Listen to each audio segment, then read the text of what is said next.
O Vini Júnior salvou o Brasil de um vexame na estreia da Copa do Mundo 2026. E o meio de campo e a zaga bateram cabeça e o Marrocos aproveitou. O Marrocos não é uma seleção tão ainda grande, mas tem um bom time, é bem colocado e conseguiu aproveitar a falha da seleção brasileira para impressionar, vamos assim dizer. Se não fosse a genialidade pura do camisa 7, com um chutaço, fez um golaço, o Brasil teria começado com um vexame a Copa do Mundo 2026. Vamos falar sobre isso aqui hoje, sobre o herói e o vilão dessa partida e também da partida entre Catar e Suíça, onde também terminou empatado em 1-1. Vamos também trazer no final desse vídeo o vilão e o herói desta outra partida. Vamos começar aqui então com este jogo da seleção brasileira, onde o Brasil ele jogou um jogo assim, vamos dizer, ruim.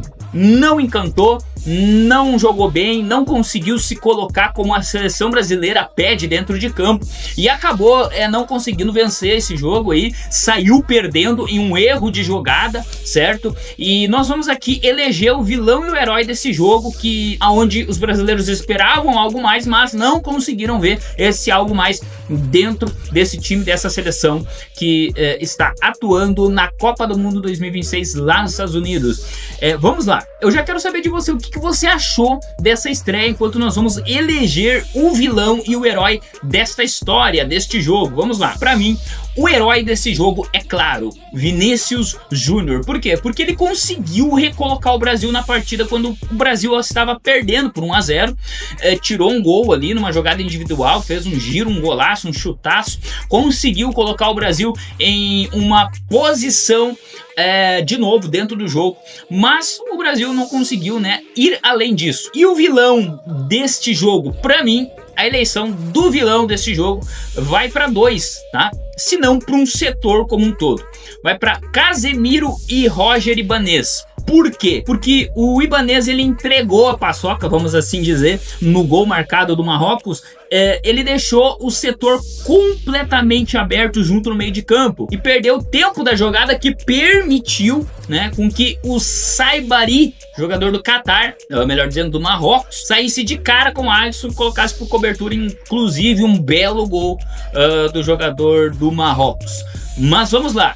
E o Casemiro também. Por quê? Porque o meio-campo do Brasil foi uma peneira no primeiro tempo. O Casemiro ele acabou errando passes simples, coisas simples, ele acabou deixando passar. Bateu cabeça na marcação, levou cartão bobo, irritou tanto o técnico Carlo Ancelotti. Ele foi sacado logo no intervalo de jogo. Então eu colocaria Casemiro e Ibanez como os vilões dessa partida, mas o setor ali defensivo que falhou na hora do gol como um todo, mais especificamente esses dois. Então, Vini Júnior, o herói desse jogo, porque salvou o Brasil de uma derrota, e Roger Ibanez e Casemiro como os vilões desta partida.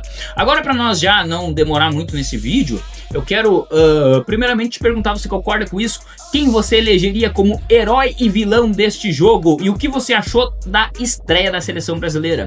Vamos falar aqui rapidamente, antes de concluir o vídeo, sobre o herói e o vilão do jogo entre Catar e Suíça. Pra mim, né, foi um jogo onde a Suíça dominou o jogo, conseguiu se impor, saiu na frente, fez o gol, conseguiu abrir o placar com o atacante Breel Embolo e tava dominando o jogo, tava ganhando até o final do jogo, onde o Catar conseguiu empatar.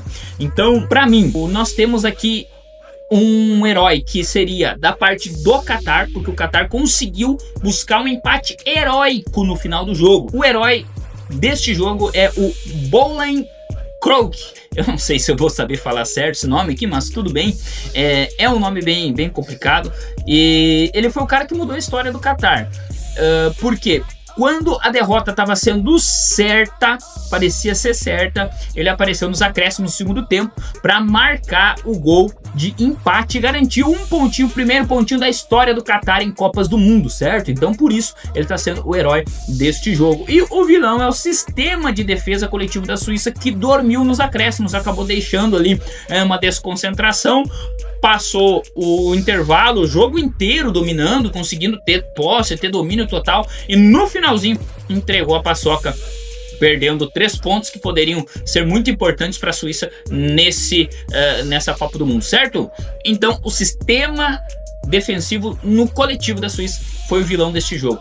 ok? Quero que você deixe a tua opinião, quero que você deixe teu comentário, o que você achou da seleção brasileira, o que você achou desse jogo também entre Catar e Suíça. Deixa a tua opinião, deixa teu like também e até a próxima.